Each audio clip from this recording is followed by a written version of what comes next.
শীতের শেষ আর গরমের শুরু, তবে বাজারে এখনও পালং শাক আছে। এইভাবে একবার পালং শাক রান্না করে খেয়ে দেখুন, খেতে অসাধারণ লাগে। নমস্কার বন্ধুরা, রুচির কিচেনে সবাইকে স্বাগত জানাই। আজ নিয়ে এসেছি পালং শাকের দারুণ টেস্টি একটি রেসিপি। পালং শাকের তো অনেকভাবে রেসিপি খেয়েছেন, তবে এইভাবে একবার পালং শাক রান্না করে খেয়ে দেখুন, খেতে দুর্দান্ত হয়। চলুন তাহলে রেসিপিটা দেখে নেওয়া যাক, আশা করি ভালো লাগবে। এখানে দেখুন আমি 1 আঁটি পালং শাক নিয়েছি। শাকটাকে ভালো করে ধুয়ে নিয়েছি, তারপরে শাকটাকে এইভাবে ঝিরিঝিরি করে কেটে নিয়েছি। কাটার পর আর ধোবো না, সেই কারণে কাটার আগে খুব ভালো করে শাকটাকে ধুয়ে নিয়েছি। এইভাবে শাকটাকে কেটে নিলাম। আর এই শাকের সঙ্গে নিয়েছি একটা আলু, মিডিয়াম সাইজের। আলুটাকে এইভাবে ডুমো ডুমো করে কেটে নেব।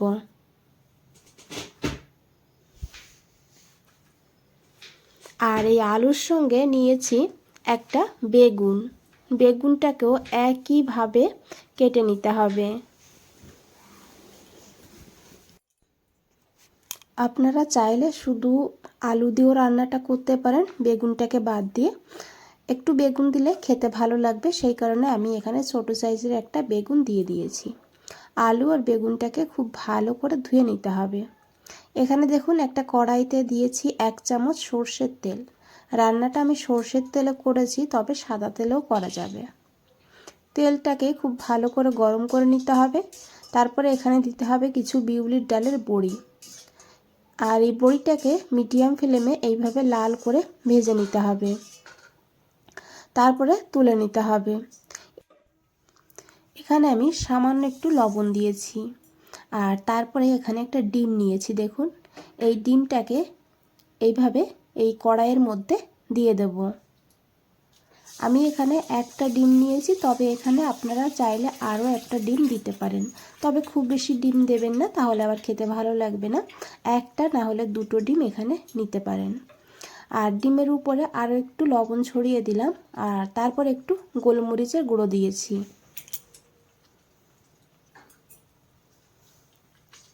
এখন এই ডিমটাকে এইভাবে একটু শক্ত হতে দেব নিচের সাইডটা, তারপরে উল্টে দিয়ে ডিমটাকে একটু বড় বড় করে ভেঙে নেব, একদম ঝিরিঝিরি করব না। তো দেখুন কিভাবে ডিমটাকে ভেঙে ভেঙে নিয়েছি। এইভাবে ডিমটাকে হালকা করে একটু ভেজে নেব, তবে একদম কড়া করে ভাজবো না। এখানে দেখুন বন্ধুরা, ডিম ভাজা হয়ে গিয়েছে। এখন এই ডিমটাকে তুলে নিতে হবে। আর এই কড়াইতে আমি আরও 2 চামচ তেল দিয়েছি। তারপরে এখানে দিয়ে দিয়েছি কেটে রাখা আলু।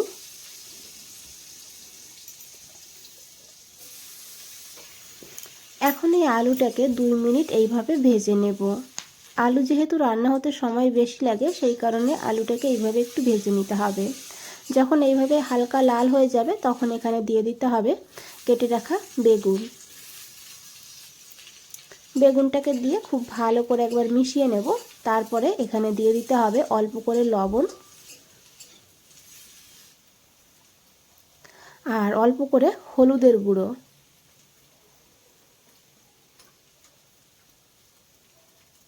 এখন এই বেগুন আর আলুটাকে লাল করে ভেজে নিতে হবে। সবজিগুলো ভালো করে ভাজা হলে রান্নার স্বাদটা কিন্তু অনেকটাই বেড়ে যায়। তো দেখুন বন্ধুরা, এখানে আলু আর বেগুন ভাজা হয়ে গিয়েছে। এইভাবে বেগুন আলুটাকে ভেজে নিতে হবে। এখন এগুলোকে তুলে নিতে হবে।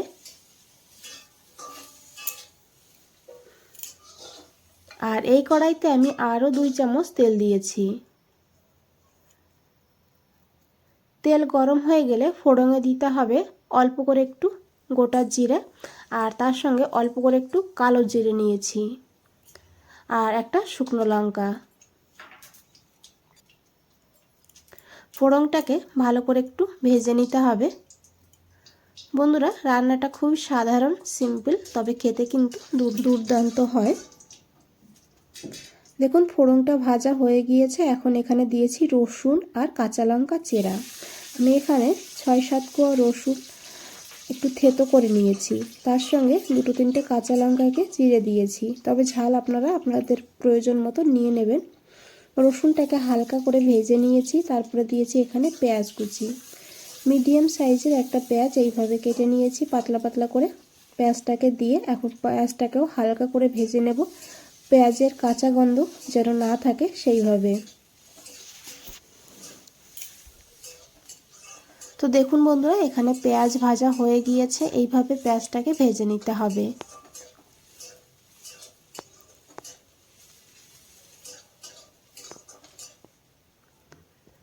আর তারপরে এখানে দিয়ে দিতে হবে একটু জল। এখানে কিছু গুঁড়ো মশলা দেব, সেই কারণে, না হলে পেঁয়াজটা যদি পুড়ে যায় তখন কিন্তু খেতে ভালো লাগবে না। প্রথমেই দিয়েছি পরিমাণ মতন লবণ, হাফ চামচ হলুদের গুঁড়ো, হাফ চামচ জিরের গুঁড়ো,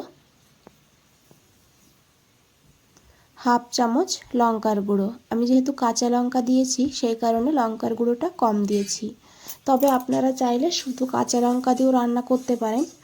আমি এখানে একটু লঙ্কার গুঁড়ো দিয়ে দিয়েছি। দিয়ে খুব ভালো করে মিশিয়ে নেব আর মশলাটাকে ভালো করে কষিয়ে নেব যত সময় না মশলার থেকে তেল ছেড়ে দিচ্ছে। দেখুন বন্ধুরা, মশলা কষানো হয়ে গিয়েছে। এখন এখানে দিয়ে দেব ডাল। এখানে আমি 1 মুঠ মুসুরির ডাল ভালো করে ধুয়ে নিয়েছি। ডালটাকে দিয়ে এখন ডালটাকেও হালকা করে একটু ভেজে নেব। আপনারা এখানে মুসুরির ডালের পরিবর্তে মুগের ডালও নিতে পারেন। আর ডালটাকে একটু ভেজে নিলে স্বাদটা অনেকটা বেড়ে যাবে। দেখুন ডালটা বেশ ভালোভাবে ভেজে নিয়েছি, প্রায় 2 মিনিট হয়ে গিয়েছে। এখন এখানে দিয়ে দিতে হবে কেটে রাখা শাকগুলো।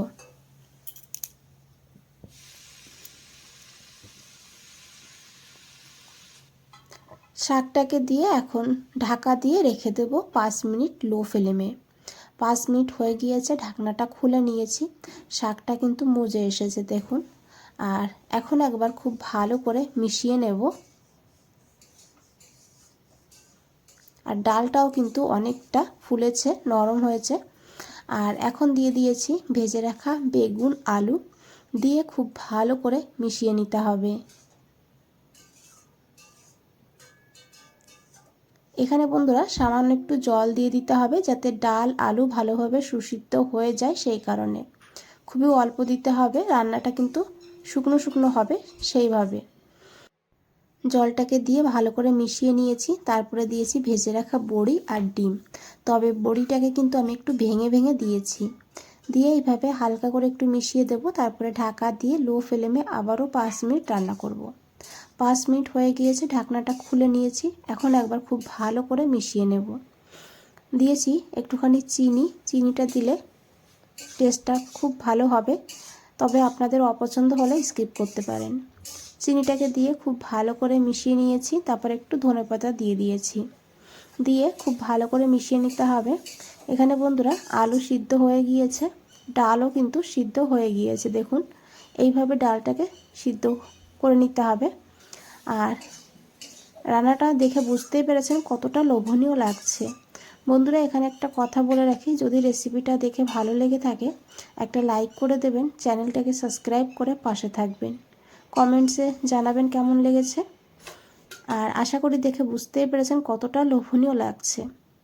একবার হলেও এইভাবে বানিয়ে দেখুন ডিম দিয়ে পালং শাক, অসাধারণ লাগে খেতে। বন্ধুরা আজ তাহলে এই পর্যন্তই, ফিরে আসছি নতুন কোনো রেসিপি নিয়ে।